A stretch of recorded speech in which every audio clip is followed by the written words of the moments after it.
How are you doing today? You look smashing. Just like you said, it's Salah. I'm actually looking for a location after the program. Oh, to do what? It's Salah celebration now, so we need to join in the celebration with our Muslim brothers and sisters. I quite agree with you. Yes, so please, if you have a location, I don't mind going with you. Hi, Susa.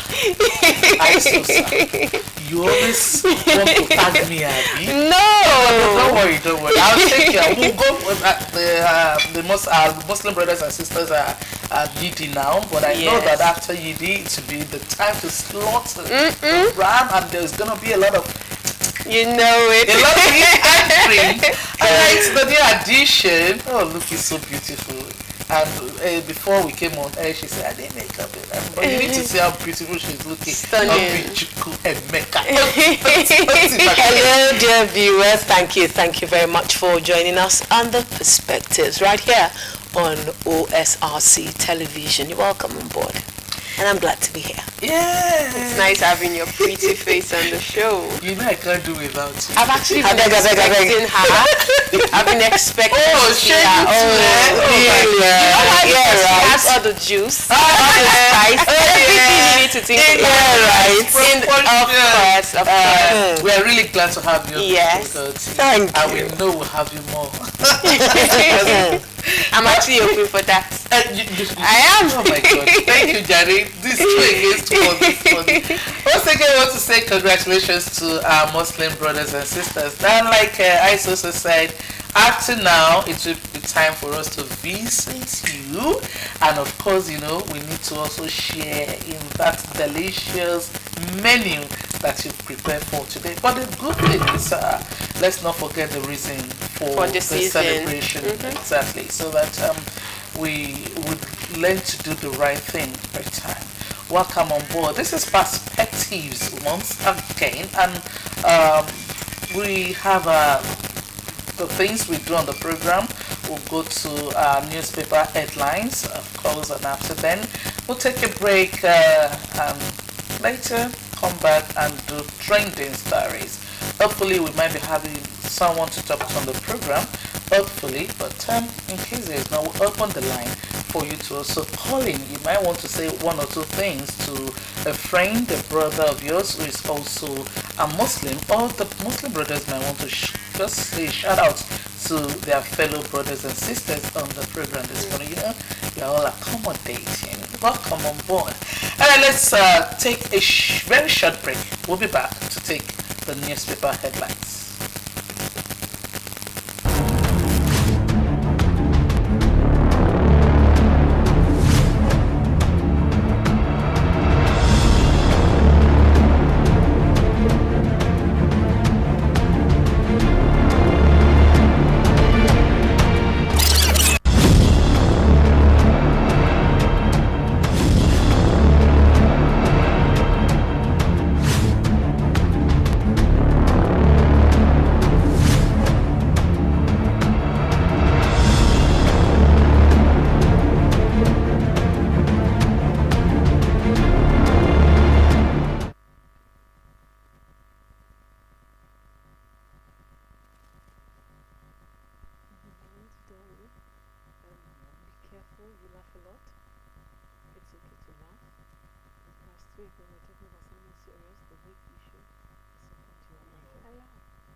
Many thanks for rejoining us. Now we'll go straight to the newspaper headlines, and I'll be starting this morning with the Guardian newspaper with this headline screaming at me for attention. Federal government to revoke approvals of reclaimed lands along road setbacks.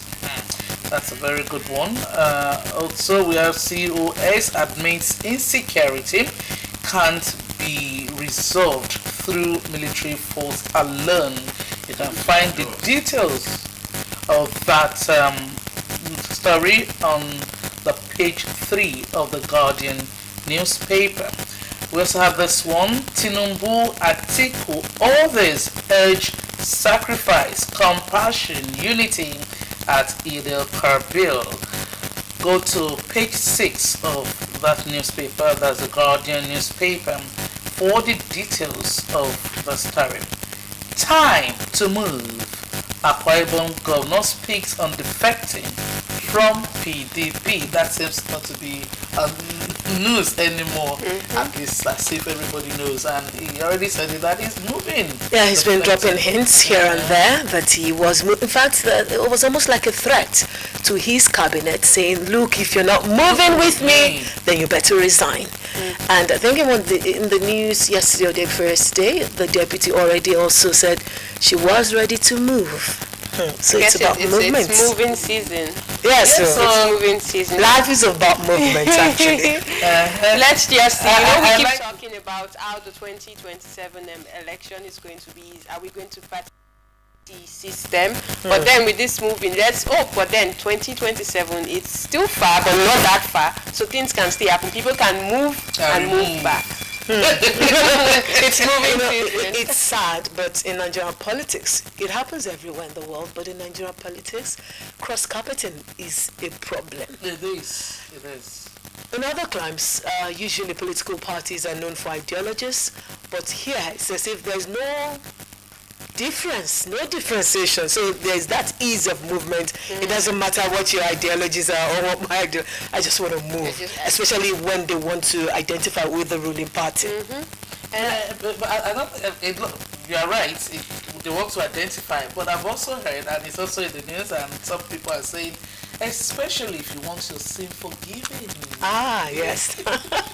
That seems to be it, because just like she said, there is no ideology. Again, you just, it's more like wherever where you feel like, okay, where this is swing. Yes, you're just going without any direction. If it favors you, then you have to be there. But I don't think that should be what the politics should actually be about. You have to have some things that drives you. Like, okay, why are you moving? Does this ideology fit what you believe in? You believe in anything. You understand? But now I just feel they are just moving, okay, for my own safety, for my own benefits, and not considering other things. It's not about the people. It's not. That's why I said for their own benefits, not for others. Okay, still staying with the Guardian newspaper. How to reclaim Nigeria's dream by FCT minister. Well, do we have a dream anymore? I don't know.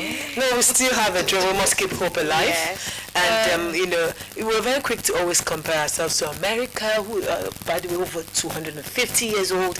We're just how old? We'll get there someday. There's hope. Whether by crawling, by jumping, skipping, we'll get there. There's hope we'll get there. We'll get there. And it's up there that we'll get there someday. Benue wants residents as flood displaces 18,592. That's quite a number. A huge one of that. This flood issue, we'll keep talking about it, because the one that happened recently at Mokwa community. Mokwa community is still, it shook a lot of people to the bone marrow. Look at the number of lives that were lost. Many still missing. Many still missing. Houses over 100 destroyed. And we keep talking about the fact that what are governments doing, what are our people, individuals doing in preventing flood. Especially, we know that at the beginning of, even before the rain starts, NIMET will always come up to tell us warnings here and there, and all that, how people should put things in motion to see that they try to prevent it. But for it, it's happening. I keep asking, is it that enough is not being done? And then to you and I, and to everyone, what do you do at this time that it's rainy season? I think first we need to, as citizens of the country and those people living in that environment, I think there's this practice that we Nigerians, it's very common among us, building our houses close to moats, obstructing the flow of this water. Waters are being channeled to different moats or drainage, and then you tend to block it. Now, if this is a proposed area where the water is supposed to flow into, why is your house there? And then you also, at that point, yes, I agree, but you now call out the government as well. How much has been done in terms of town planning, urban planning? Where these people who build these houses, where did they get, the permission, the permits, the approvals to erect the structures? And then despite the warnings yearly, it's as if we're more reactive than proactive. It's as if we always wait year in, year out for it to happen, for needless deaths to happen before we begin to. The Benue or the one that happened in Borno last year. Okay, last year in Borno. The dam? Yes. Goodness me. And then today we're still having this one. And guess what? We're not hearing the last yet. Because the warnings are still up. It happens. This is why I feel it's a collective effort. Not very much collective. No, very much collective. Also you, the citizens. Very much collective. Because you have to play your own part. Play your own part, and then the government have to play their own part. I think at this point I also like to call out the National Orientation Agency. I can't get it out of my mind when a colleague of ours said she was shopping one day in the open market, and then it started raining suddenly, and there was this shopper who said, "Oh my goodness, this rains is huge. My waist. That's a very common practice. I need to dispose my waste." It's a common and she practice. looked at her and said, "So where would you have disposed?" And she said, "In the gutters, as the rains it will flush it away." And she said, "Have you ever taken time out to think about where it will lodge? Exactly. Where the end destination will be? And then when the rains do not have a place to pass, it will come back to haunt you." Do you know what her response was? She said to her, "If I don't do it, someone else will do it." And that's what. Where do we begin to rechannel and is it reconstruct our brains? I don't know what exactly. People they don't really understand that our environment plays a major factor in our health. Yes, it does. We talk about Lassa fever and the rest, but do you know that these are things that can be prevented if we do the right thing? If we do the right thing. Do you understand? Because even flood now, we're talking about flood. Now it's raining and you feel it's time to throw away your waste. How is that even? What do you think of? What do you think of when you're planning that? And then another thing is, I think people will have to be dealt with when you're caught. There are penalties. There are penalties. But a lot of people, and nothing is being done. You will just talk and it ends there. When the right thing is being done, people will be scared exactly. to actually when you are do caught, don't say because this person is my neighbor and then I need to keep quiet and look away. Because it's going to come. A lot of times we talk about laws, we have laws. Yes, we do. Implementation is the issue. When we see one or two persons being dealt with, and then people can see, it would then serve as a deterrent to others from taking such actions. Except we get to that point where we know that we need to own our environment, especially now where there's a lot of talk about climate change. Before, way back, you could talk about, okay, the rainy seasons this month to this month, you're sure the rains will come. But today we do not even know. Sometimes it exists, it exceeds that period. Sometimes you just wonder, why the rain is still here? So with all of these changes, we as well must change. We're very quick to talk about we wanting change in Nigeria. And that change begins with you and I. When I decide to do the right thing, and you decide to do the right thing, that's when we begin to see the change that we're clamoring for. Exactly. That's when we begin to see the change that we are clamoring for. So, sister, let's please take the next story. Okay, I'm going to be taking this from the Daily Times newspaper. And this says, Salah, cost of living insecurity threatens Eid spirit. This is coming from NLC, and details of that can be found on page 5 of the Daily Times newspaper. SAN urges federal government to settle Nnamdi Kanu other agitators' cases through arbitration. That can be found on page 2 of the Daily Times newspaper. Also, we have students protesting Wike's presence not arrested, OAU management. Okay, details on that is on page 2. Jokolo accepts Supreme Court's removal as MI of Gwandu. Yeah, MI of Gwandu, okay. Yes, that is on page 7. Tinubu flags off Lekki Port Road, unveils non-town infrastructure. That can be found on page 8. Nigeria security and political economy. That can be found on page 5. Okay, CDS fingers porous borders as threat to security. That's on page 12. I quite agree with it. See, our borders are really, really porous because when you talk about security situation in Nigeria, some that have been caught, it is said that most of them are not even Nigerians. I mean, how then do they find their way into this country? It's because we have porous borders that allow anybody into Nigeria, and you see that these people come in armed, and then, well, I for one don't feel they do it alone. Exactly what I want to say. It's not that the borders are porous, it's the officials that are supposed to protect those borders. Are they doing what they ought to do? Or they are the ones allowing these people in? We know it's a country where you can get away with some things. You get it. So it's not, even if the government is, I don't think the border is actually as porous as we think. It's just the people in that position that are making it that way.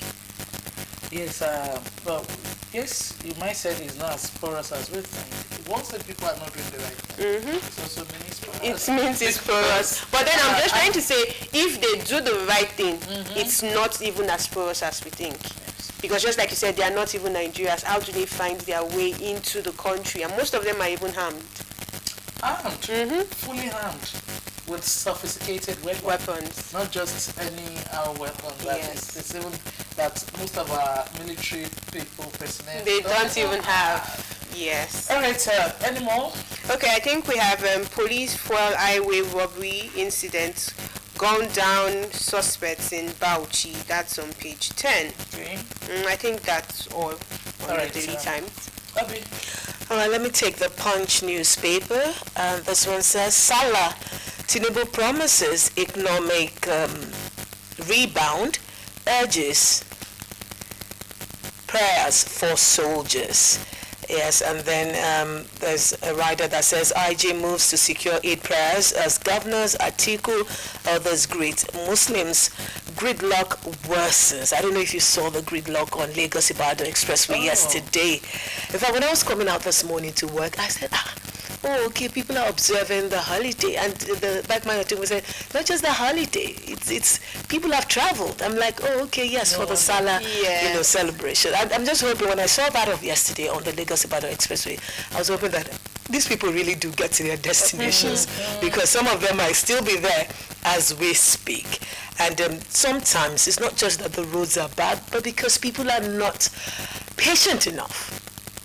Patient enough want to go out the same. When you see like a 2-lane way and then you are trying to create 6 lanes, or you're trying to have 4 lanes, then we won't move at the same time. Yes. Still talking about doing the right thing. Why won't Nigerians, when we leave the shores of our country, we're very quick to adjust to wherever we find ourselves, where there are orders, where there are people, when you have to be on a queue, you join the queue. The rules about that is because they know when they flout those rules, they are going to face the penalty instantly. So I think until we Nigerians, we actually implement those rules that when you do this, it's not we look away anymore. Exactly. It's you are going to face. It's actually happening in Lagos State now. Yes. We're having there are certain roads that you can't flout the traffic rules and get away with it. There are cameras there, and then you just see very quickly they are getting in touch with you for you to know that you just did something Now you wrong. see that when they are going through those roads, now they will be extra careful. Just like putting a thread through the needle, they will be so careful because they know that when they flout those rules, it's instant punishment. Yes. So I guess that's why when they travel out of the country, they tend to easily adjust and be like, things are not done like that. This is a normal. Because they know when they try it, they won't This is a normal place. But when they come back home, they are very free. They'll be like, who is going to hold us on it? So it goes back to government. When there are rules and regulations, we must follow it through. Yes. Whoever goes against those orders must be punished. And it's not a question of witch hunting people. Don't feel because you are in position, so it's time for you to witch hunt someone. I mean, do it, and then don't also think it's a time for you to be rich. Because the truth is, a lot of people we when they catch you do something wrong, they are quick to want to collect. They don't take you to the office. They just want to settle it out there. Where money that's the problem. That's not just it. I think also until we get to the point where we know that the rule of law supersedes everyone, because we have, we hear people say, do you know who I am? I will deal with you and nothing will happen. Yes. Except we'll get to the point where we say, no matter who speaks is God. No matter who you are, there is equality. You are under the law. You're subject to the law. Except we get to that point, we're only just playing lip service to all of this thing. That's very correct. That's very correct. Because looking at America, and that we are always trying to compare ourselves with, Donald Trump is not above the law. If he is actually found doing something, the law is going to take its place. So yes, you can say, I think when we Nigerians tend to actually see things that way, that we are all equal under the law. Nobody is saying, do you know who I am? Do you know the people I control? How dare you do this? You understand? So when everybody knows that regardless of your status, who you are, when you are caught, you would actually answer for it. Yeah. Until we get to that point. Yes. All right, still on the front page of the Punch newspaper, the Honorable Minister of Federal Capital Territory, Barrister Ezenwo Yesomwike CON, and the Honorable Minister of State, Dr. Maria Mahmood, on behalf of all residents of the FCT, welcome His Excellency President Bola Ahmed Tinubu. He will be commissioning some projects that, has happened in the FCT. It's actually the 17-day commissioning of the projects from June 10 to July 3, 2025. I think he's still upholding his name as the, what were they calling him when he was in Rivers State, the flyover man.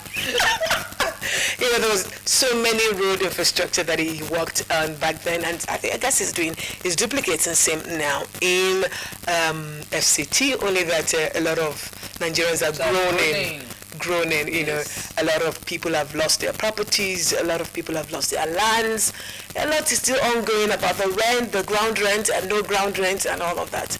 But he's working, I guess. The man has a way of leaving his name on people's lips all the time. The fear of wicked is the beginning of wisdom.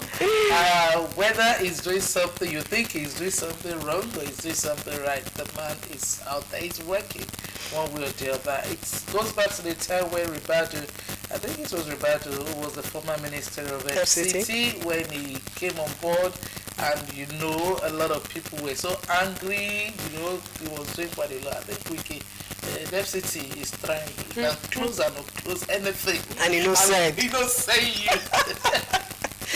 This one says the USSD war telcos oppose airtime charges for bank transfers. There's been a lot going back and forth about, them being owed by banks and all of that. And now they're saying, okay, now for you to pay for, the charges, they should take it from the airtime. Yes.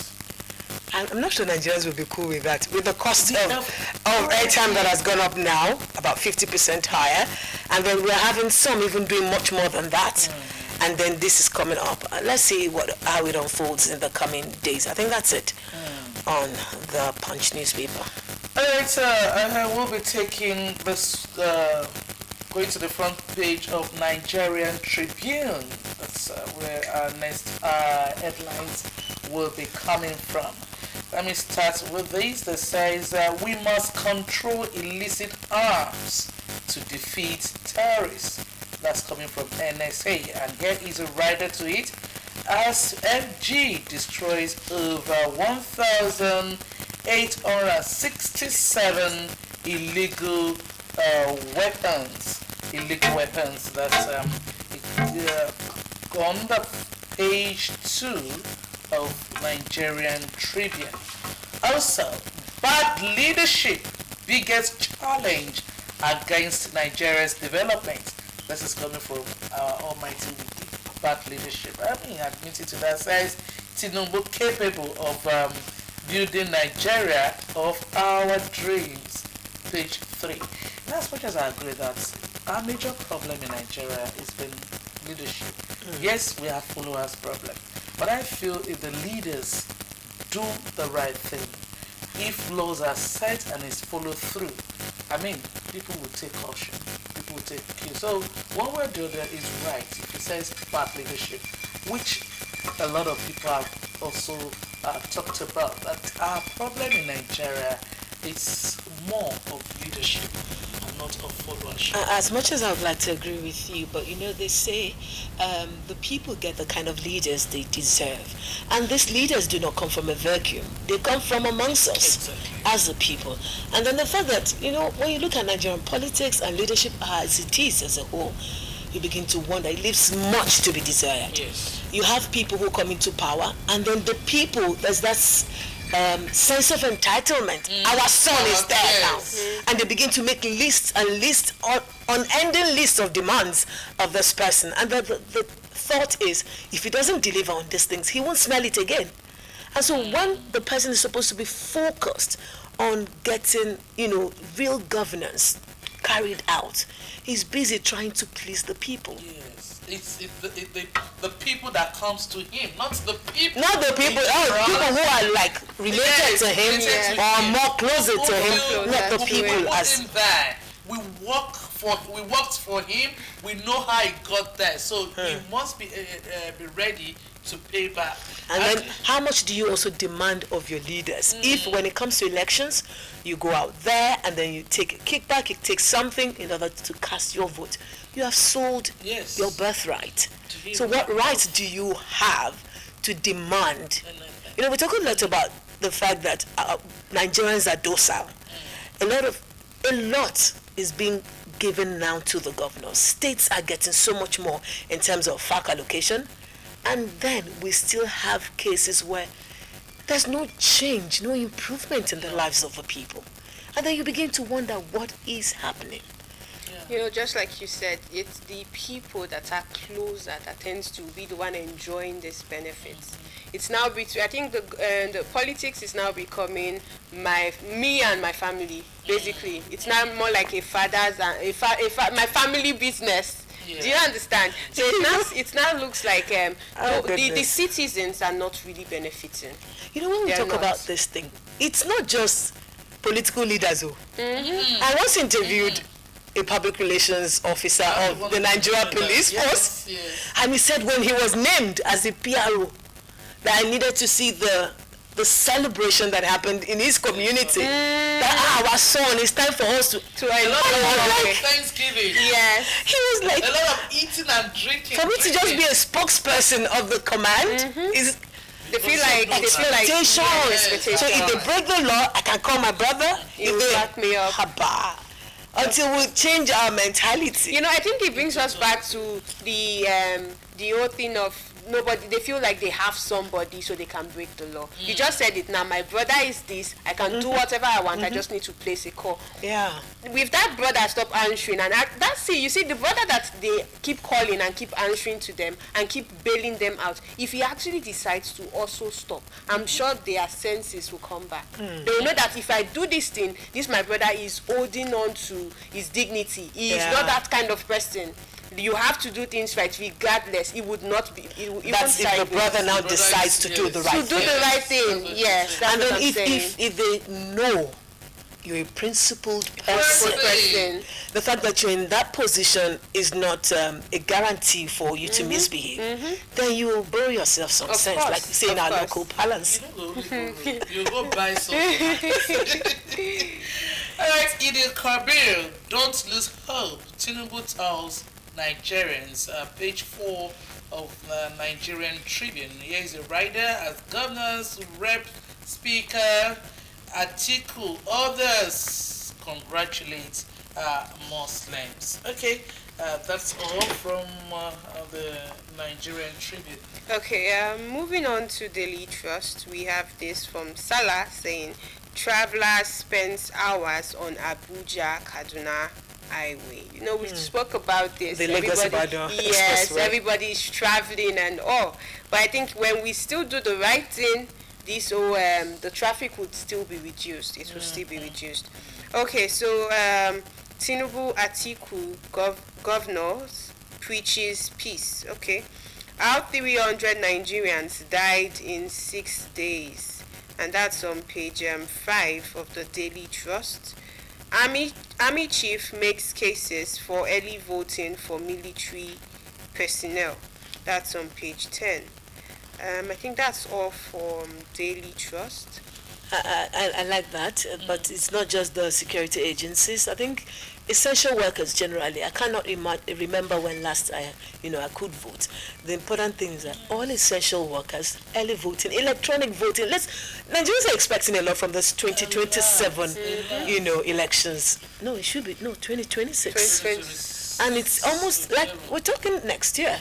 So before the change of power, 27, please, there's a lot that should be done. Looking at the electoral act, looking at the fact that we want to indicate strictly that there must be what is it now? The one that will make it transparent for us to see, no glitches and all of that.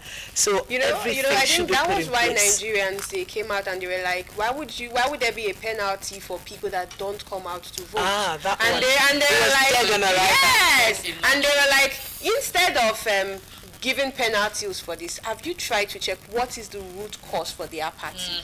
For you to say if you don't come out to vote, I think the first step should be, why are they not coming out to vote? But they don't know why they're not coming out to vote. We don't know if they know. Except we build systems and institutions that the people can trust. Exactly. So The trust deficit is growing larger and larger by the day. The people are asking the question that, why need I bother? Why exactly? If eventually something will come it's up. what is going to happen that will happen. So why they feel like, most people feel like, oh, my vote, it's not there. So I guess that was why lots of people came out and like, no, they can't be. Sometimes we always say that the National Assembly, they go ahead and they're not representing us. And but I think they do know the ones that would really, really ike the people and get them angry. Because if that bill has gone through. Yes. It would not have escaped through Nigeria. A lot of people knew that it was indeed dead on arrival, because how will you be proposing that people I think it was 100,000 naira or the jail term. So when you have not done what needs to be done right to make the people come out, the apathy will always be there. Except changes begin to happen in the political system landscape of Nigeria. We a lot. The fact that that when you get to the polling booth, you won't have to sell your vote. So it won't happen. And then that you so trust that whoever you're voting for, if the person might not win, but even if the person that your vote actually counted. That your vote counted. Yes. And then you don't your security is also guaranteed when you go out there. Of course, we've seen cases of people being attacked while they were at the voting center. So now those things are one of those things that people consider before even going out to vote. So that's why we say when these things are being put into place, let's see if people would not even come out. I guess they would even be tired that Nigerians, you guys are coming out too much. So there are some things that needs to be tackled first. We like to copy things from the Western world, from other country, but we don't copy them right. We don't copy them right. I know there are countries. There are times we copy, but they don't work. We don't make them work. It is because it has not properly done. It's because it's not properly done. Even when it is properly done, we just want to sabotage and not make them work. Because you ask, sometimes that these things are happening in other climes. And they're working effectively. Why do they come home and then it's a problem? I'll go back to saying that when there are no penalties, that's just the truth. If you actually copy and then it's being done properly and then it's not working, have you tried to find out why it is not working? When some people, we know there are saboteurs everywhere. People who always want to sabotage efforts and all that, but do they pay? Are there penalties, for such that will make them sit tight and sit right and like, I'd like to also add this, that except we get to the level where we're patriotic enough to say Nigeria first. It's ours. Nigeria first. You think Nigeria first, I think Nigeria first, then we can get somewhere. But while we're still thinking, my people, myself, my pockets, my family, yes, it's There won't about be We're really going nowhere. a it positive takes me to change. the Nigeria first. It shouldn't just be about buy the made in Nigeria. well, now, are we even willing to buy the made in Nigeria products? Sanitize your mind as an individual first.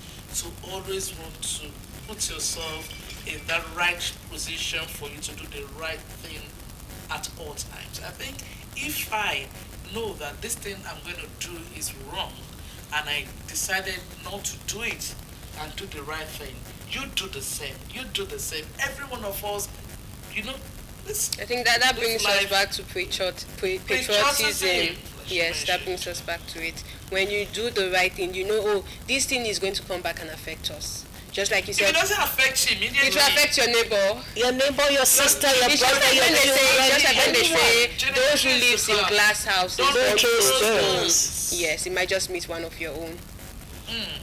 All right, Right, you done? Let me move yes. on to Daily Sun, and this one says, fierce panic in Rivers, Kwara, Imo over killings, abductions. That's on page 4 of the Daily Sun. And sadly, the insecurity is escalating across board. Only Tinubu can lead us to Nigeria of our dreams. That's also coming from Wike, like you had in the review you took. And this one says, military trained 1,470 corps agents to tackle insecurity in Edo, says Governor Opeyolo. Okay, yeah, that's it. All right, and okay. the final one this morning is from the Nation newspaper.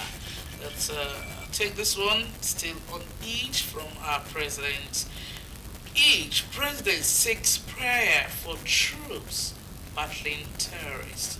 Really, really, really, they need our prayers because they are always, sometimes when I hear about the killings of military personnel and all that, I'll just sit there like, God.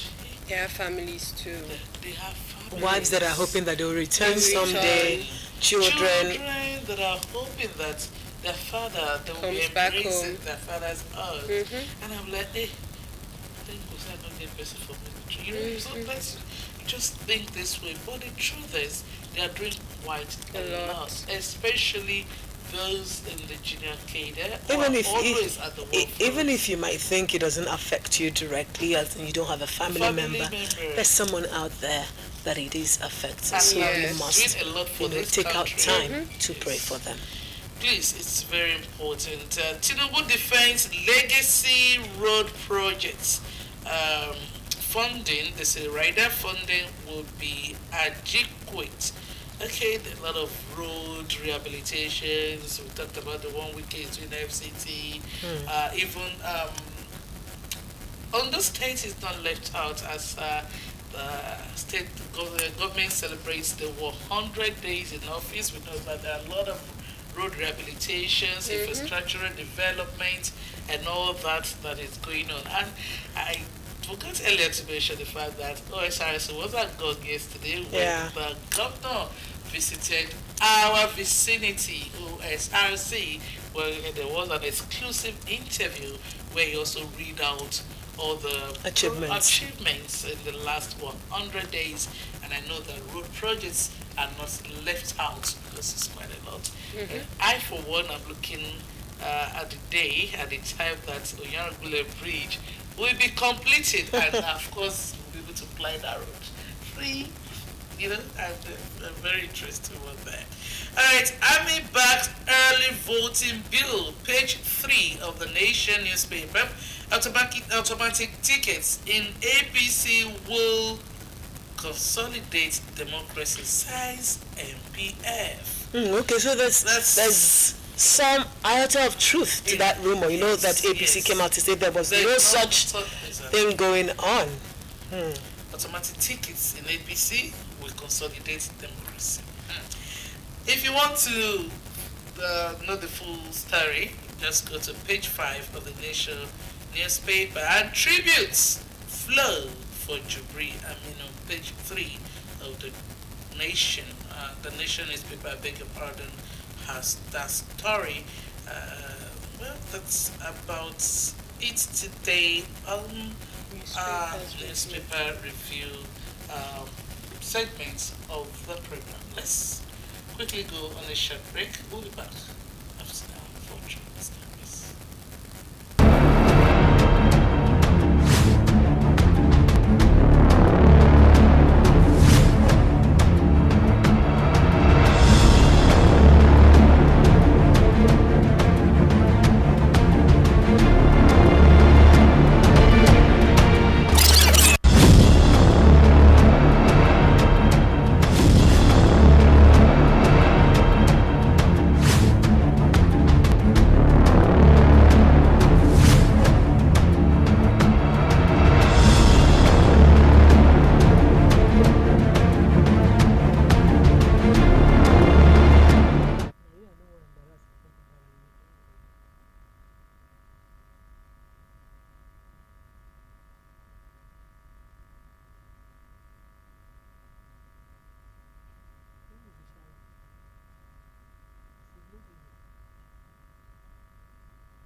Many thanks for rejoining us. It's still Perspectives on Osrc television, and we are now taking trending stories of this part of the show. This morning we have some stories that have made headlines that are trending, and we'll be taking them. We have one that talked about the victory of Ayedatiwa, the governor of Ondo State, at the tribunal. That was on Wednesday. That after election there are litigations, there are another victory for the governor. Okay, let me take this story. The Ondo State Governorship Election Petition Tribunal in Akure confirmed Honorable Lucky Ayedatiwa of the All Progressives Congress, APC, as the legitimate winner of the November 16 governorship election. In a unanimous decision, the three-panel led by Justice Imelda Etiape and including Justices Daurabo Shekam and Benson Obubu dismissed the petition filed by the People's Democratic Party and its candidate.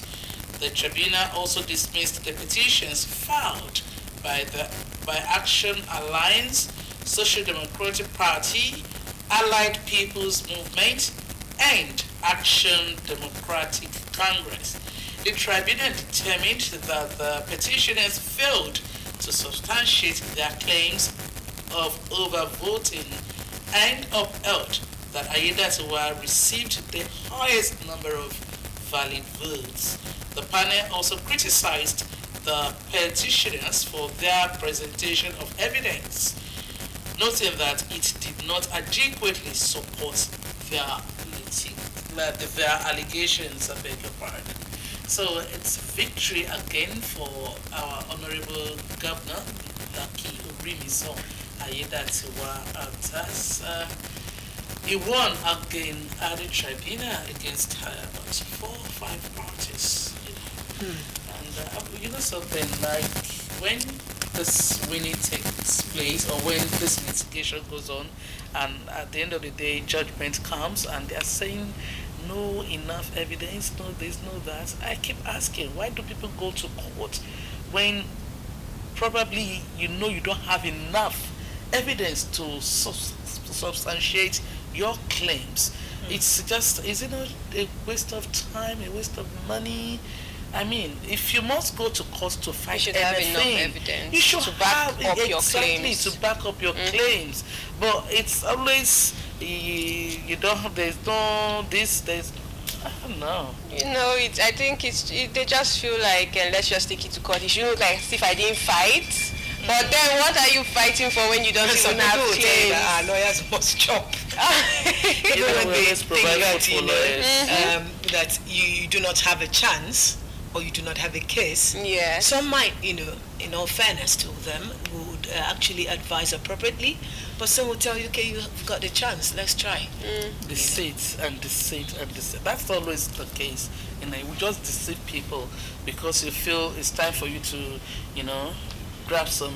But more importantly for me, I wonder when we'll get to the point where we can go to the polls and then we are sure that whatever results, people will go abiding by it and say, look, and not the courts always having to decide for us who actually was the winner or not. Will we ever get to that point where the people can say, okay, I'm going to the polls to choose, and the person I choose will stand? It starts from all we've talked about today. The reforms. The reforms. Doing the right thing from the governmental level. From our institutions. From the institutions where you're sure that when you go out there to vote, even if your votes don't count, like I said earlier, you have done the right thing and things are properly put in place. Not putting the last as first, which was what they wanted to do, the reform about enforcing that people go out to vote. Yes. So I think when all of these things are done and then people go out, if you on your own witness the fact that yes, this election was free and it was fair, you really have incredible. Yes. Like we had, that's why they always say they do not think they will have a president like Jonathan who accepted his defeat and said, I do not have time to shed blood, I do not have time to go to the courts for anything, let it go the way it is. Let's get to that point where our political gladiators can really look back and say, okay, yes, I accept. And I think it's becoming a norm in Nigeria, because I think also in Edo State we had this really a distraction. It is. Yes. Rather than for the governor or whoever has been elected into that position to face, delivering dividends of democracy, they are facing litigations around there, and they are finding, okay, what are the strategies that we have? It's a huge distraction, honestly. Okay, moving on to the next trending story. Mr. Governor speaks. Ayedatiwa speaks to the people on his achievements 100 days in office.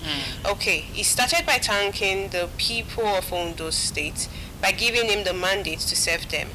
And in the last 100 days, he has been able to fulfill his promises, though quite tasking. His agenda has been a guide through which he has been able to reach all sectors. Through determination, tenacity, and strong will, it has been made possible. Talking about road infrastructure, he said it has cut across the 3 senatorial districts, the North Senatorial District, the South Senatorial District, and the Central Senatorial District. He also spoke on security. Ondo State people can now sleep with their 2 eyes closed. Steps have been taken to ensure tight security. The security agencies have been well equipped. Recently, 50 IDOS vehicles were distributed. On education, which is one of the 7-point agenda, one of the students who scored the highest in JAM is from Ondo State. That's a great one. Yes. 2,000 teachers have also been recruited. 100 days of, you can still talk, I think, still on education, during his administration, many schools have been renovated, both primary and secondary. Salaries are being paid as when due. Financial supports are given to students. He also spoke on tourism. Ondo State, we have tourist attractions like the Araromi seaside. He also spoke about civil service, spoke about salaries are being paid before the end of the month. Civil servant gets their salaries as when due. They go for training within and outside Nigeria. Pensioners are also being catered for. He also spoke on health and said recently a storehouse was built to store medicines. Hospitals have been built with top-notch facilities. Doctors are paid well. COP members are willing to stay after their service here. Finally, his administration will leave a landmark such that anyone who comes to Ondo State will know he worked. I think that's coming from, those are part of the things that he highlighted during his 100 days in office speech. And we can actually tell that the governor has done a lot. Just like he said when he leaves, there is going to be, he is living with, should I call it his footprint? Like anybody that comes into Ondo State will know that was the governor in those states. And I can tell you he's actually working. We can see the roads, in terms of even education, health, roads. He's doing so much. He's doing so much in those. I think all these sectors are being touched. He's not leaving any stone untouched. All the stones are being turned. Particularly like the fact that the child or the students who scored, who was one of the students who had is from Ondo State in the last jam is from Ondo State, and the fact that that child was recognized. You see, we must get to the time when we appreciate efforts, good work, hard work. It's not a question of when a child or someone does something, well, it's handshake, like we always have, or a pat at the back. At the back, the presidential kind of handshake and all that. But we must get to the time where, it might be a way to help that family. You don't even know their status. You don't know if they're rich or not, if you don't know if they can afford to send a child to university and all that. But if the government extends a hand to such family, you will know what that will do in that family. So let's begin to reward. It's not, you see, when you watch the Big Brother Nigeria and all of those things that entertainment shows, some things that are actually morally, that are not morally upright. Yeah, being rewarded for it. Exactly. You see how much goes into it.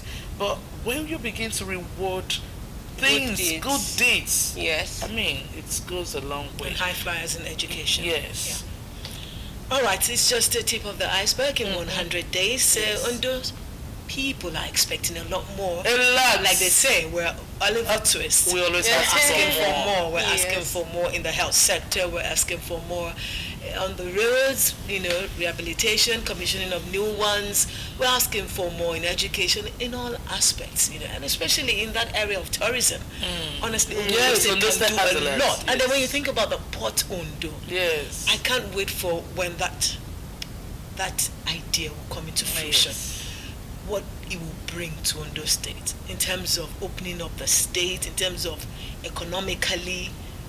Goodness me. Like I said, the narrative that Ondo State is just a civil servants. It will definitely change. It's even gradually changing. Yes. It's gradually changing because now, if we see the Idore use, I think that's a very great tourist site. Attraction. Yeah. Yes, and now the road leading Akure to that to Idore is also being developed. Yes, so we can see the lots of attractions that would definitely come into the state. Yes. Tourist attractions. I look forward to a time in Ondo State where getting healthcare will be seamless.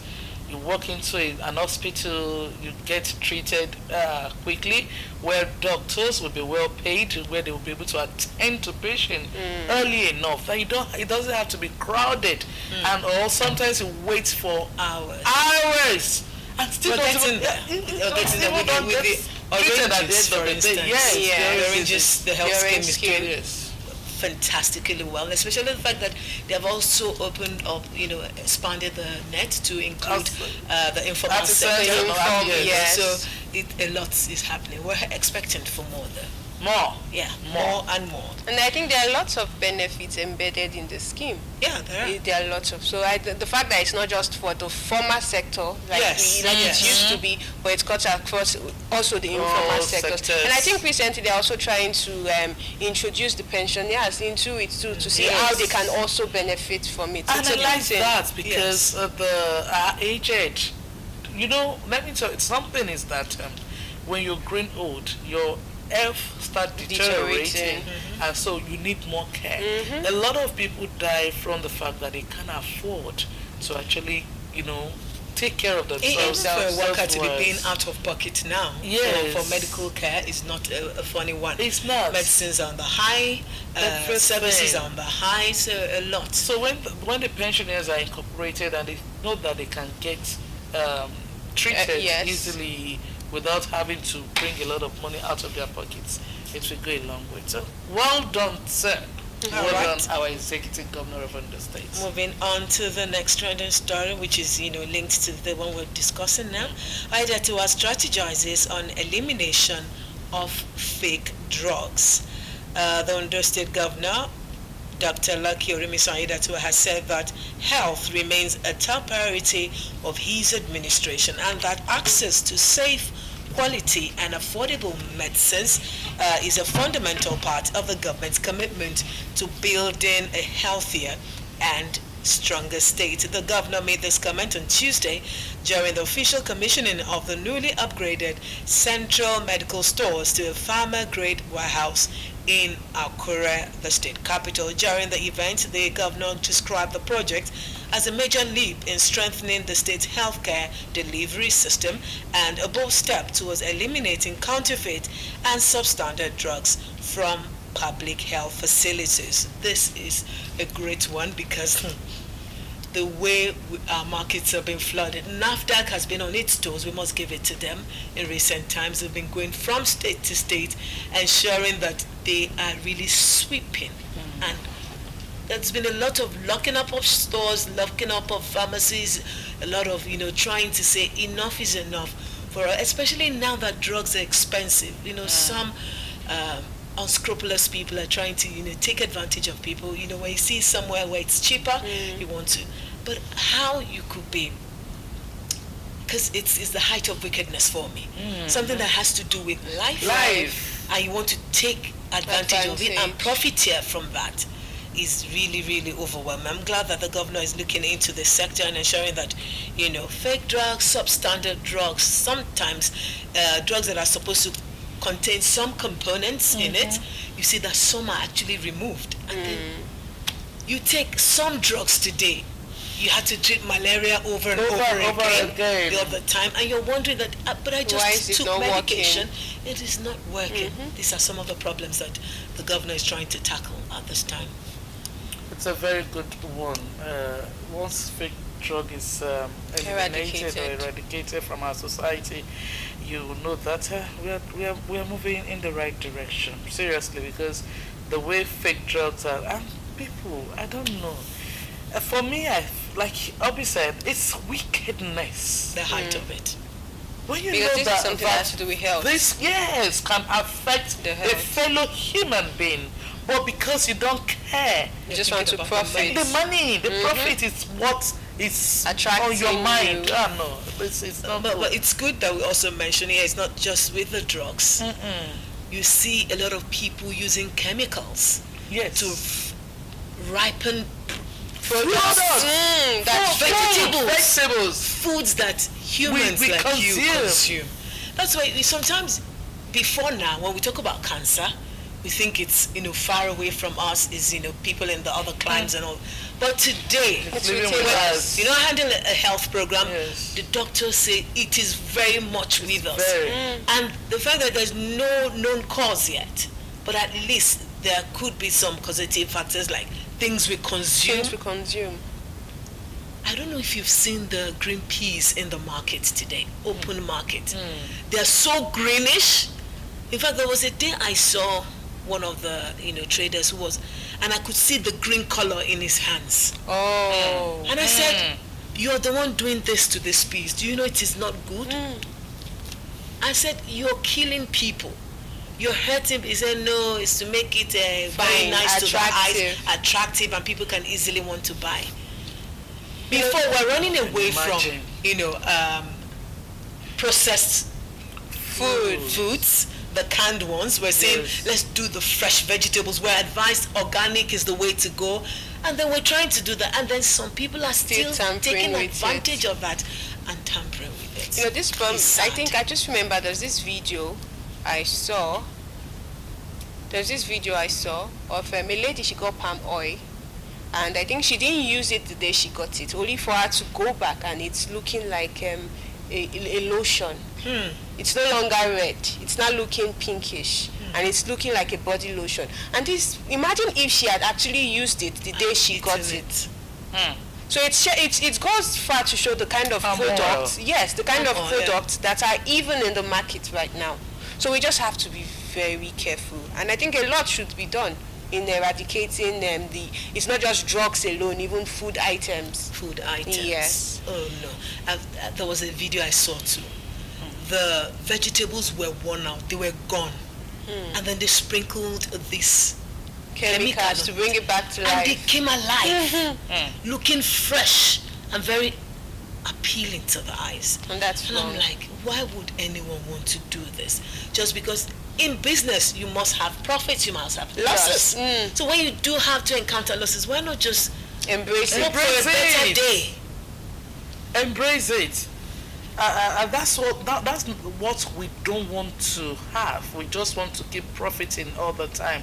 In business, like you said, it's profit, there's Yes, loss. yes. The day that you're not profiting, just know that it's not your It's time just to part of profit. life. It's just part of It's all part exactly, of the process. you know. There are days you win, there are days you Yeah, don't. you But then the don't. next day pick up yourself again, and who knows? Life is both positive and negative, but we always want to have the positive without the negative. I think even growing up in school, we have when you talk about commerce, there's always this part for profit and loss. Yes. And if I think then if our teacher, if we have just profit, the teacher will say no. You cannot always have profit. They have to be lost, because you are going to spend on some certain things, which is not going to make that your money the same as it is. So it's just part of life, and it's part of the process. So I think they just need to do better, because I think the fact is they don't want to accept that there are going to be losses in the business. They just want to gain and gain and gain. Because why are you using chemicals And that's to why bring back this vegetables? goes, it's deep.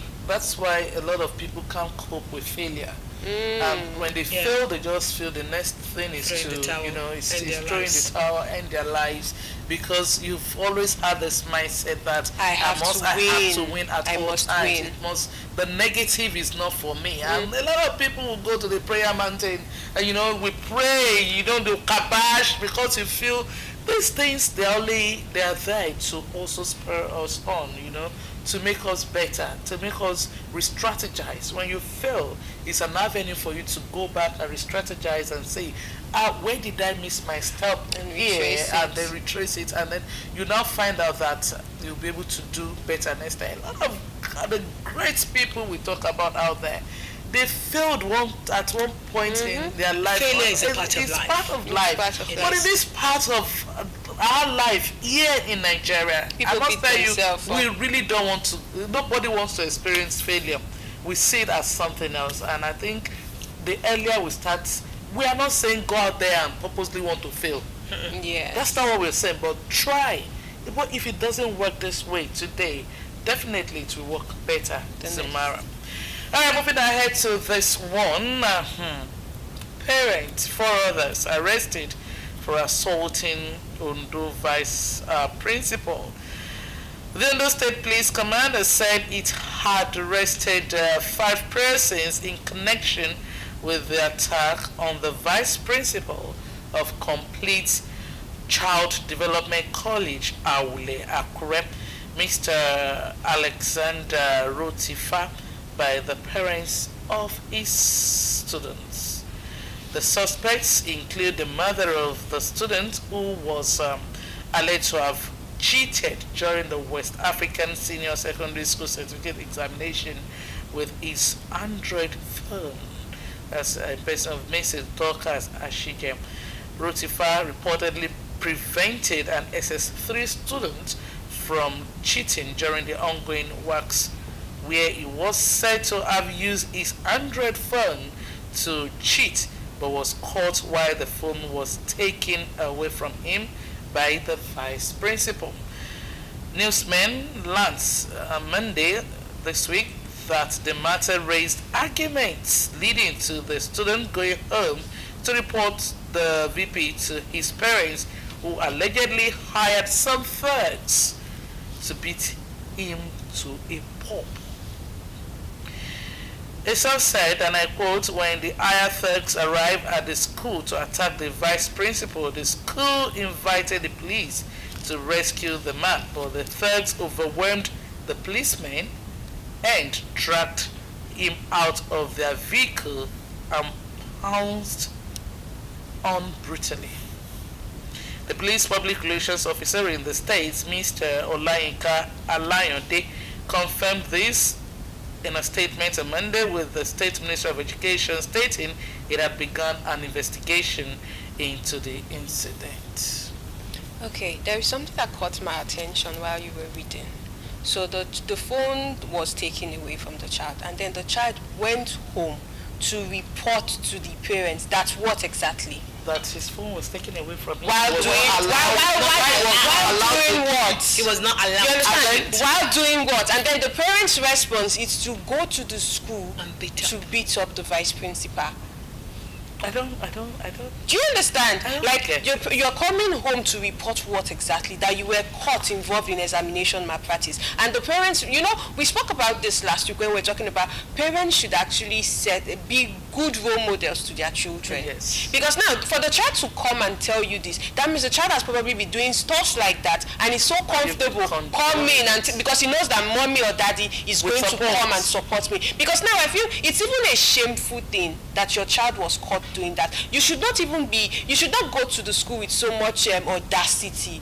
You should try and see how you can resolve it. Because there is actually a penalty for even students that are being caught while cheating during examination. No, but then they didn't think about the penalty. They came with their full chest. Audacity. I think the vice principal, I'm not sure, according to the report, if we were told if he was asked to leave the exam hall. He wasn't. It was just that they took The phone. from him. So that tells you the values. Like they say, charity begins at home. What are the values that we inculcate in our children? What are we telling them that is okay to do? And this is a secondary school, SSP, Yes. right? Sadly, it starts from cradle. I've heard, parents say in schools, I did not ask any teacher to touch my child. What is that teacher doing? And they go I saw to one, I the witnessed fight. one time, and I called, I said, look, if you spare the rod, even the Holy Book says, if you spare the rod, you spoil the child. If your child needs correction, Please. he said, no, don't tell me that. I won't let anybody touch my child. And I'm like, And that's when you and all of this was being done right in front of the child.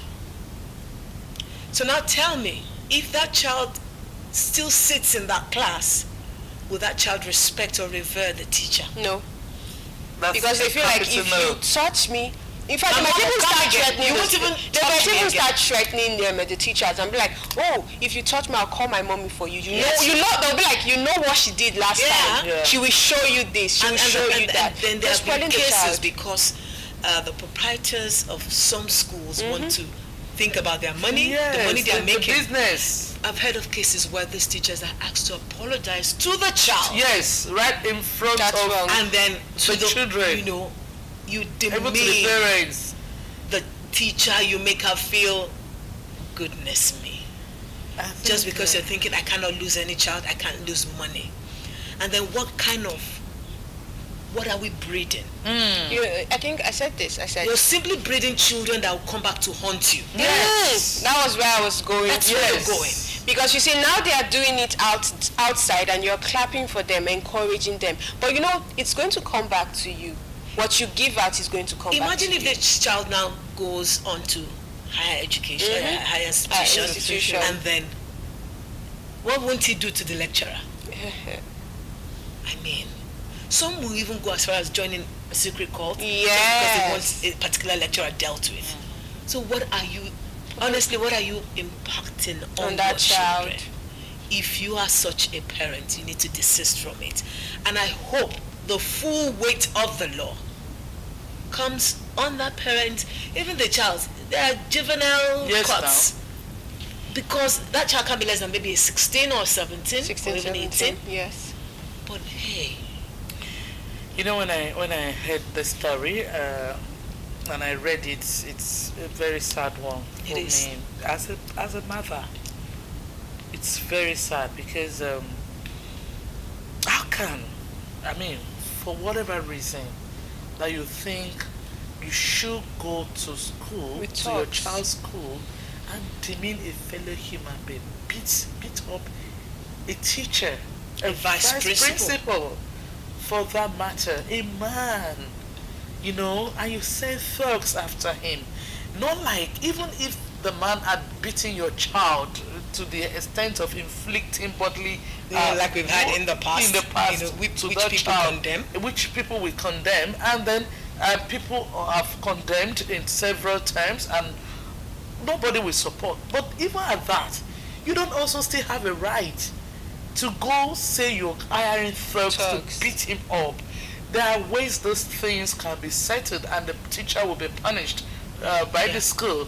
Not to talk of the fact that your child was, your child, I don't understand, cheating. Involved in malpractice. Yes, it sat well with you. Of course. You're so okay with things. We're having parents who go out now to pay for miracle centers. Exactly. There's all sorts of names that we have. There's those who pay for mercenaries to sit the exams for their child. Exactly. So that they are expecting the child to. Or maybe the mom was involved in this whole process. Like, maybe that's take your phone. Yeah, maybe she's like, take your phone and use it. And maybe because the vice principal took the phone, she's like, oh, this is what I wanted him to use. Do you want him to fail? Probably it's a planned work from home. The mom is definitely aware. Obviously, and such parents, I must say, that is how they also at their own school. I mean, growing up, that's what they got to where they were cheating. And it's because the truth is, you can't give what you don't have.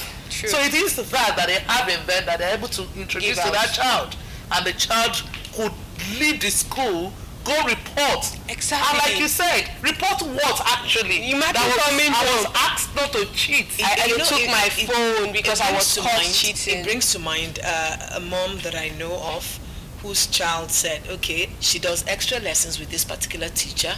So before the exam, the teacher made available the maths question for her. So she came home and said, Mom, there's something I need to tell you. And the mom said, what exactly? She said, there's something my teacher is doing, it is not right too. I said, what? This parent said, look, he's making scripts available, question sheets before the exam, so that he can say, okay, the people I'm taking extra lessons are doing well. And the mother said, really? No. Call his attention, said, this is not right by any means, because these things are happening. Yes. There are teachers who take extra lessons, and of course they want to show that their students are doing well. And whatever happens internally, even there are schools who make sure that when the invigilators come around, they just take them to an office and then settle them there, while the children are at liberty to do whatever they want to do in the name of examinations. So a lot is happening, and it's good that this is coming out, and we can only but talk about it and say, look, it's a no-no. It's condemnable. It is. And then do not tell your children or show them that there are easy ways out in life. There are no shortcuts. There's no easy way out. Yes, it's only by hard work will you get there. And this also boils down to what is happening in the society. We're saying our young boys are into yahoo. They want easy money. They want to ride cars when they're not working. What does the society celebrate? What are we telling them? We're telling them this man wakes up, becomes a billionaire, he's riding cars, we're celebrating, the society is celebrating and singing him praises. But nobody can point what he's doing, what he does for a living. And until we get to a society where the law asks that question, what do you do? How did you come about this sudden wealth? Except we get to that point. This brings to mind the story of the man that was caught recently in the East. Oh, yes. What? And then you see the number of people that were found in the pit or whatever he keeps them. And this man will go into the society and spray money and live I think he's well known. He's well known. Well celebrated. Celebrated, and nobody is asking questions. I think they just have this mindset. He's a businessman. He has lots of business and all of that. But then it's everywhere. It's not just in the East. We have a lot a lot of our people who are just spending money to train one. You can't really trace the source of income. And I don't know what the government can do about that. Okay. I don't know. Okay, well, talking about what the government can do about that, it brings us back to SARS has been reformed. Yes. SARS has been reformed, and the new rules of engagement are as follows. No SARS personnel is allowed to interface in any civil matter. They are not allowed to interfere in cyber crimes. No SARS personnel is allowed to conduct a stop and search exercise unless there is a distress call from victims or members of the public. They are not allowed to be involved in commercial matters, debt recovery, landlord versus tenant issues. Okay. They are not allowed to interfere in any social or relationship cases, which include marital matters, boyfriend and girlfriend relationships. Yes, they are strictly for armed robbery and kidnapping cases. Okay, so this is when you were going through all of that. My mind was like, we did here. We did here. That was the first, my first thought. But it's good, one of the problems that Nigerians had with the NSAS protest was the fact that a lot was going on. We asked for a lot of reforms, and then it was as if we were back to business as usual. But thank God that this is coming up now. And then how much will the people know? That's why we're bringing it up here. You need to know your rights. When you do know your rights, then you can say, okay, you have no right. Like that video that trended, I think, a couple of when the days police ago last officer week, was asking for, and the man said, you have no right to search my phone. You have no right. I also remember there was a case when the tinted glass issue was arrested, and my husband was stopped, and the woman said, the policewoman said, your permit for the tinted. My husband said, are you kidding me? When you know your right, you do not know that it's been arrested, and said, carry your wahala, they go.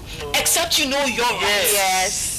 When you stand on business, they know these things, but because they feel like you don't know, that's so why they tend to take advantage of it. But when you know these things and you tell them you don't have the right to do this, surely they'll know that this one knows what. And then for citizens, we're also very quick to make use of these people, because you have a SARS friend or you have a SARS brother. You have a problem with your girlfriend. It's well listed. You have a problem with your boyfriend. You go and call SARS because your other brother is part of the officials. You go and call SARS and say, your tenant is do me this one, you do me that with landlord. You said they are not for that. Nothing to do with civil issue. It has nothing. Purely for kidnapping, armed robbery and kidnapping cases. When you have information regarding anything like that, when you see something, you say something. Quickly know where to go to, but don't go cause us because you feel that guy in your neighborhood has been running his generator for hours, and you feel that guy na Yahoo guy. So the next thing is to cause us on him. You can report you can any such case to the appropriate. Go to the police station. You will be told how to go about. Not to say because you know one SARS person, begin to say, "Come carry this Yahoo person." And also, you know your rights. You read out some things on this morning while you were presenting, especially on knowing who the rights. Some tips on how to identify fake policemen at a glance. And this says number tag of a real policeman must be 6 digits. Less than 6 is fake. Do you know when I saw that? I've never taken cognizance of it. Yes. But it's good that we're knowing this now. Okay. So you actually look at the numbers and be sure that it is 6. Okay, and this says only female police officers have their numbers begin with O. I don't know if it's O or 0. Zero. Any policeman with number beginning with 0 is fake. So any man, yes. So it's only for women that begins with 0 and it has to be 6 digits. Okay. So every policeman's name tag is woven to the shirt. No more removable name tags. Okay, so like a monogram. Yes. So a distinction between the normal policeman and the spy police personnel is that a spy number must be either 3 or 4 digits with the word spy boldly inscribed on their uniform shoulders. Please, at night, always roll up your windows in traffic. Central lock your doors Be double sure they are true policemen. If they are not, be strong and speed off, or eat them. Never get frightened. Wow. Yeah, so because we're having cases. There was one that I saw, a video. The man actually made a video, broad daylight. He noticed he was driving. It's a journalist. He noticed he was driving, and that particular bus was following him steadily. And then at some point, they kind of double crossed him. They had to stop him, so he stopped. And they said, "Come out of the car. Present your this. Come inside our car." He said, "Inside, what happened to my car that I'm going into your car? Who are you? Well, show me your ID card." He was there. The man just flashed something at him. He said, "Bring it now. What are you?" He said, "I've showed you now. What are you looking for it for?" And he was putting it back. The guy said, "I'm not getting out of this car. Who do you think?" And then he was making the video as he was doing it. Yeah. They saw at some point that this guy knows what he's doing, and they just left him and got into their bus and left. So kidnapping cases are happening in different shapes, ways, and So you have to be smart. You need to be smart. Smart about Very it. smart and very observant. And none of them were in uniform. Imagine. None was in uniform. None. That's how they operate. Now you see them going to people's houses without uniforms, and then they tell you they are working, they are policemen or they are uniformed, they are detectives, and they break properties, destroy properties, come and break your door, destroy your doors, and it's just so rampant. And I think it's good that the reforms are coming, and we are trying to know how to distinguish between a real police officer and one that isn't real, the fake ones. And they said, do not do not roll down your glasses while driving. Do not answer anybody except you've confirmed. Yes, except you've confirmed that this person is truly a police officer. If not, drive off. Very, very, very nice there. Very good. I mean, this information is very necessary for every one of us to be able to know what we're doing. Yes. Be careful so we don't fall into wrong hands and all that. Now, at this point, I want to open. I will still have a few stories to go, 1 or 2 stories to go, but then I want to open the line. You can start calling in to react to any of the stories that we've talked about this morning, the trending aspect of the program. That's 0706 325 5428. 0706 325 5428. The number will be rolling on the screen for you to have it. You can call in. You can also use this opportunity to wish your friends, family well as we celebrate the Kabir, the Salah celebration that is ongoing. I know that maybe by now they will still be at the Yidi, or they will be off Yidi. So yeah, a lot of cooking will start very soon. You're just very particular about this cooking. Because I must chop ram today. That's it. But you know, like we always do it. Let me tag along. You want to tag? Let me You're tag welcome along. this time around. Okay, so keep your numbers coming in. The calls coming in. 0706 325 5428. The number will be on the screen as well. You can call and share your thought with us as we move to the next one. Abi. All right. This one is one that I think there are about 2 of them that happened in the course of this week now. A nurse cries out when she went for an interview, and then of course she was told how much she would be paid, 50,000 naira as monthly salary, and she said that she would be spending about 39,000 on transportation fare. So she was wondering, in this time and age in 2025, after going through school, offering her 50,000 naira, What can it possibly do for her? is a no-no. In fact, she was so pained that she went on social media and made a video of it, and then she's saying, look, how can this be? I'd like us to link this with a story that broke on Sunday, I think. That man was so pained that he went to buy fuel from a fuel station, and then he just got talking with the attendants and asked how much they were being paid, and the person responded, 10,000 naira. And he said, no, I'm not saying weekly if you're being paid 10,000 naira weekly. Said monthly. She said, no, monthly pay.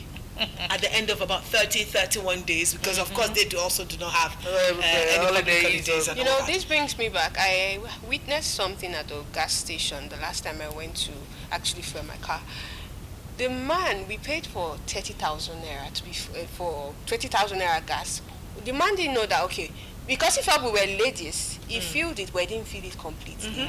So that's where I'm going to. It's the fact that they are poorly paid. Of course, Now, it's not it's an making, excuse. yes. It's making them rip off customers. And that was so wrong. They're looking for ways. Because when we checked our gauge, we were like, this cannot be 30,000. So then he said, he knew we caught him, and then he said, oh, okay, the thing is not reading well. He did it with ease. Now it brings me back to, if he actually did the 30,000 naira, like he requested, he would not be so fast to fill in another 10. Because he knows. Yes, he was caught in the You act. understand? Yes, he was did caught not in argue. He just said, oh, okay, and then he filled it. We're like, that means it was intentional. There was a video like that went viral where the man was like, why are you doing this? I caught you. So the man because was like, they are- Shebi, I'm doing it. I'm feeling it. He said, no, it's not about you feeling it. You're feeling it because I caught you in the act. So that means If I when had you not pay, known, your eyes have to be glued. Yes, and So maybe now- they'll go back and take that money. The annoying part is they will do it. many of these fuel stations already have tampered with their pumps. Yes. So when they're telling you that this is 1 liter, of course you might not be getting 1 liter. Now, aside that, then you also think, okay, somebody says, give me 30,000 naira, and then looks away, and then you do what you think you know how to do best. So it's good that that particular customer called out the owner of that fuel station and said, look, how can you in Abuja, When you know the cost of living. Living. Even if they're trekking, anywhere? even if in they are every walking village, there, even if they have are to walk. they still need 10,000. That's more like a daily. If it was just for feeding, what Yes. can 10,000 naira do today? Let's talk of a month. You know, I remember because we shared this story last week. Monday. It was, we talked about it last week on Monday, and I remember that the man was able to know all of this because the workers protested for increase. They were asking for increase, and the owner of the fuel station is still saying no. 10,000. That's so poor. And fuel. the man saw the look The of oil their sector. face, and that was why he asked the question, what What's is going going on? on? And then they were able to say, so they're even begging to say, please increase from 10. And he's saying no. But this It will also be nice the by economic next time to situation. call out some of the governors that are yet to implement the 70,000 naira minimum wage. Yeah. Honestly, it is also, because the last report I saw was saying that about 20 states are yet to implement this. Yeah. So I'm wondering if anyone is still living with 30,000 naira How are they surviving? as minimum wage, with children having to pay school fees. The Even family. take care of the Family. home. Even without family, you alone. It's difficult. It is difficult. Not You talk will, of you with will family. clothe yourself. Transportation is not smiling. Is not there. You will pay house rent. You will feed. You know, so many things to be done as a person, an Yes. individual. Not to talk of when you have to care for another person, or other persons, as the case might be. And then you're still living on the meager sum of 30,000 naira. And to make matter worse, someone is still being Offering paid 10,000 at naira. the end of Kilo That's very wrong. And I think that's, although it's not an excuse, but that is why you see most of them, they are now indulging in wrong practices just because they need to make extra cash. And that's so wrong. It's so and I think they wrong. need It's to so do better. wrong. So They need to wrong. do better. So Paying wrong. 50,000 naira to a nurse. That's wrong. Not just a nurse. A teacher. There's teachers who earn 10,000, who earn Especially 20,000. in private schools. There are teachers who earn. In fact, there was a time. Oh goodness! I know of a school that, parents pay so much as school fees, but teachers were being paid 20,000 naira as salary. That's So I don't know what Labour is going to do, but there needs to be some justification. There should be dignity in Labour. There should be haba. If people are going to do what they love doing and do it well, They should also be paid well for they it. should be paid well for it. And we must give it to Ondo State too. Of We course. have started receiving ours since last year. What was the first thing? No. What was the tag? I'm trying to remember the before the minimum wage came, the 35 The wage award. It was paid as well. Paid, and then immediately Ondo State implemented. In fact, the federal government is still owing some arrears. On the talking about arrears, youth corpers, I think some months back, they came out and they were shouting. I think they've started paying them the arrears. Immediately, the girl, that made the arrears, those that have passed out, that maybe since it was I think they're giving them 44,000 naira to balance up the to make everything 70 or 77. 75. Yes, so to balance it up. I'm like, okay, since we came here, we were all dragging that, the youth corpers, they said the money they were paying was not enough. So I feel now that they've started paying them and the arrears are being paid. If that core member finishes that's why I'm sure some of them were not averse to the idea of extending the youth service to 2 years. Because it's like years of show money. Now if you finish collecting that 75 and then you're in the labor market, like this young nurse, and then we're also saying we do not want brain drain. We're saying these young people should stay back. And how are we encouraging them to stay back? Like paying them 20, 50, 40, 10,000 naira. So I'm sure some people will not mind to have an extension of the youth service. Now, because they come out and then you get a proper job. Yes. You're being offered 50,000. And you know that a lot of them will come out and not get employed because the white-collar job is no longer there. That's why we also need to encourage, whether you stay a year, 2 years, 3 years, 7. It still will not make anything if you see some of the tweets, the responses that people gave on all of the social media. In fact, somebody, I guess this person must be in the UK, said that's like £25. Nigeria is a country, wallahi. It's worrisome. It's worrisome. I agree with you. But then that's what I just said is, don't just rely solely on your certificate now. You need to do get a skill. Things. Get a skill. Get a skill out there. It's very important. Even if the scheme, NYSC scheme, is extended for 2 years, it go end one day. So use that opportunity. If you're not yet skilled, use the opportunity to get yourself into something else. Once again, Ike, you can reach us on the number 0706 325 5428. That's the number that you can reach us to wish your friends, your family, your neighbor, whoever, happy Salah, and also to react on some of the stories we already shared this morning on trending issues. Very, very important. So going to the last one, the last trending story this morning, and it's on sports.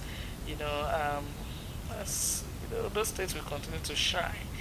Team Ondo finishes 9th at 22nd National Sports Festival. And we also know that there are some states that went there that did not win even a medal, but at least Ondo State did well. Team Ondo has concluded its participation in the just concluded 22nd National Sports Festival, tagged Gateway Games, in 19th position. The team, who won 2 gold medals, 6 silver, and 16 bronze medals, a total of 24 at events held at the MQ Abiola Stadium at Belkuta, Ogun State. The 2 gold medals came from a traditional game, Bula mixed doubles, and from Damilola Ojo, who clinched the 2nd gold in the women's freestyle wrestling 76 kg category. The remaining silver and bronze medals were won in wrestling, judo, gymnastics, boxing, table tennis, para-table tennis, and other events.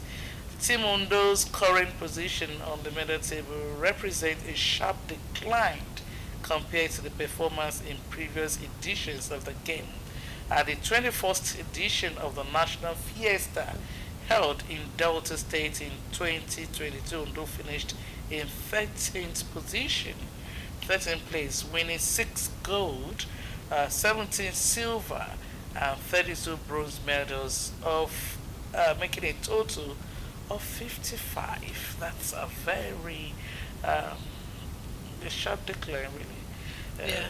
From 15th position to 19th? From 13th position 13th, okay. to 19th, from 55 gold medals in total to 24 medals. That's a whole A lot. real sharp The decline performance indeed. was slightly better at the 20th edition held in Edo State, where Timundo finished 11th with 10 gold, 9 silver, and 25 bronze medals, totaling 44.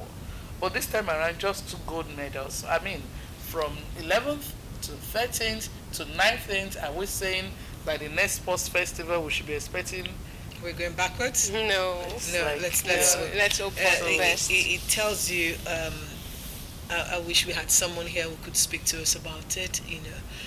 What was our level of performance, level of preparedness, and of course, we know that some states really, really do not joke with, these competitions. But we hope that we'll get to the point that we can only hope to get higher and not going backwards, really. And the general manager of the Ondo State Sports Council, that's Mr. Fagite, in a chat with newsmen, while thanking God for the safe return of the contingent after spending 14 days at the games, said that the result was not what was expected, but emphasized the need to come together and devise strategies to improve on all fronts. He stressed that early preparation and improved welfare package for athletes and officials ahead of the event's next edition, scheduled to be held in Enugu, will help restore the state's pride of place to Nigerian sports. Particularly speaking about early preparation and welfare packages is very important. See, motivation, when someone is Goes a long way. motivated, It goes a long way in their goes- performance. Exactly. It So does. I think take back from the Ogun State Sports Festival to our governments and the people in the sports ministry. It's a lot, meaning that the state government must do more. I mean, welfare package. Nobody not like something we go make a mind sweet. So we all want to be happy in doing what we are doing. Yes, it might be our chosen career, the path we personally chose ourselves, but the fact that we are not doing it for ourselves alone. I mean, we are also representing the states state. where we come from, our states, and I think the states too must give back. So it's an interesting one. I mean, it's congratulations to them, and I particularly love the fact that thank God for Safe return. which Yes. was not the case with the Cardinal contingent. Yes. Unfortunately. Unfortunately, where an accident took place when they were very close to their destination. They were almost home, and lives were lost. Lives were lost in that accident. But at least officials. It was indeed a very sad Yeah, I one. think I have like a little story on it. Yes. No fewer than 21 members of the Kano State contingent returning from the National Sport Festival in Ogun State lost their lives in a fatal accident in Kura local government area. It was gathered that the vehicle carrying about 35 athletes and officials fell off a bridge at Darksdale town, 50 kilometers to Kano, on Saturday morning, resulting in a devastating crash. Ah, they were already so close. Yes, they were. One of the contingents, Ado Salusi, disclosed that the incident occurred as the team approached their destination in Kano after traveling overnight since Thursday night from Ogun State after the completion of the National Sports Festival. The Kano contingent traveled with about 8 vehicles, and the bus that was involved in the accident was the last bus. The driver too, oh, they lost the driver. Yes. Ado Salusi, who was clearly in shock, said others still at the hospital are receiving care. Among the athletes, journalists, medical personnel, and administrators, well, this is so sad. The fact that they were already so close to their destination. But I think the governor of Kano State, he sympathized with Families. the families. that lost, Yes, loved and one. I think he gave them 1 1 million million naira naira each And also declared a public holiday last Monday. And also, it's sad. It's For just me, so sad. Really I sad. was like, what is 1 million going to do? You can't do anything. It can't. To the family. It cannot bring back the It cannot families, bring though. back the lives. And the fact that there's- they traveled overnight, this brings me back to drivers. I don't know the cause, but I just think when you are tired and you feel you can't push further, take a rest. Yeah. Because now they traveled overnight, so you can tell that they were all exhausted. And they also did very well at that competition. Yes, they did. They did very well.